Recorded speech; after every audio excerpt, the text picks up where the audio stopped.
Hi, ಇವತ್ತೊಂದು ಹೊಸ recipe ಹೇಳ್ತೇನೆ ನೋಡಿ. ಸ್ವಲ್ಪ ಆನಿಯನ್, ಒಂದು ಟೊಮ್ಯಾಟೊ, ಬೆಳ್ಳುಳ್ಳಿ, ಶುಂಠಿ. ಓಕೆ, ರೆಡಿ ಇರಬೇಕು. ನೆಕ್ಸ್ಟ್ ಓಕೆ, ಇದನ್ನು ಗ್ರೈಂಡ್ ಮಾಡ್ಕೊಂಡು ಬರೋಣ. ಇದರಲ್ಲಿ tomato, ginger and 2 red chilli ಮತ್ತು ಪೆಪ್ಪರ್ ಗ್ರೈಂಡ್ ಮಾಡ್ಕೊಂಡು ಬರ್ತೇನೆ. ಮೊಟ್ಟೆನ ಕಟ್ ಮಾಡ್ಕೊಂಡಿದ್ದೇನೆ, ಇನ್ನು ಹಾಕಬೇಕು. ಓಕೆ, ಇದಕ್ಕೆ ನೋಡಿ 1 ಟೀ ಸ್ಪೂನ್ ತುಪ್ಪ ಹಾಕಿದೆ. ಓಕೆ, ತುಪ್ಪ ಹಾಕೊಂಡ ನಂತರ ಜೀರಿಗೆ ಮತ್ತು ಸಾಸಿವೆ, ಆನಿಯನ್ ಮತ್ತು ಗಾರ್ಲಿಕ್ ಹಾಕಬೇಕು.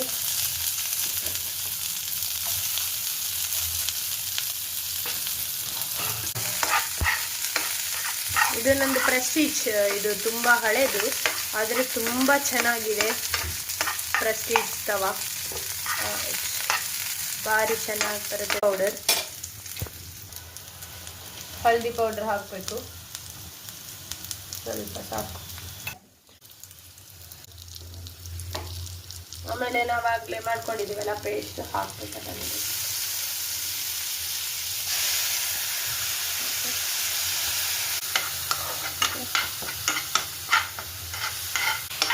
ನೋಡಬೇಕು ಉಪ್ಪು ನಿಮ್ಮ ಖಾರಕ್ಕೆ ಅನುಗುಣವಾಗಿ. ನಾನೇ ನೋಡಿ ಸುಮಾರು ವರ್ಷ ಆಯಿತು, ಬಟ್ ಭಾರಿ ಒಂದು ಕ್ವಾಲಿಟಿ ಸೂಪರ್.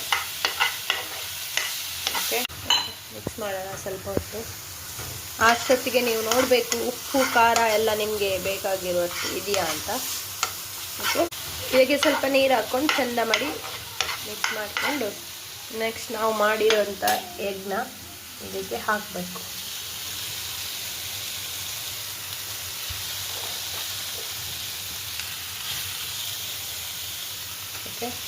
ನೋಡಿ, 2 ಸೈಡ್ ಸಹ ಚೆಂದ ಮಾಡಿ ಫ್ರೈ ಮಾಡಿ. ಈಗ ಚೀಸ್ ಯೂಸ್ ಮಾಡ್ತಾ ಇದ್ದೇನೆ. ಚೀಸ್ನ ಕಟ್ ಮಾಡಿ ಆ ಎಗ್ಗಿಗೆ ಹಾಕೋಣ. ಚೀಸ್ ಹಾಕಿ ನೋಡಿ, ನಾನು ಚೀಸ್ ಹಾಕಿದೆ. ಇವಾಗ ನೋಡಿ ಫೈನಲ್ ಆಗಿ ಈಗ ಬಂತು. ಟೇಸ್ಟ್ ಹೇಗಿದೆ ಅಂತ ಹೇಳೋಣ. ನೀವು ಸಹ ಮನೆಯಲ್ಲಿ ಟ್ರೈ ಮಾಡಿ ನನಗೆ ಕಮೆಂಟಲ್ಲಿ ತಿಳಿಸಿ. ಆ್ಯಂಡ್ ನೆಕ್ಸ್ಟ್ ಯಾವ ರೆಸಿಪಿ ಬೇಕಂತ ಕಮೆಂಟ್ ಬಾಕ್ಸಲ್ಲಿ ತಿಳಿಸಿ. Thank you so much. ತುಂಬ ಸೂಪರ್ ಆಗಿದೆ. ನೀವು ಸಹ ಮನೆಯಲ್ಲಿ ಒಂದು ಸಲ ಟ್ರೈ ಮಾಡಿ, ಮಕ್ಕಳಿಗೆ ತುಂಬಾ ಇಷ್ಟ ಆಗುತ್ತೆ. Thank you.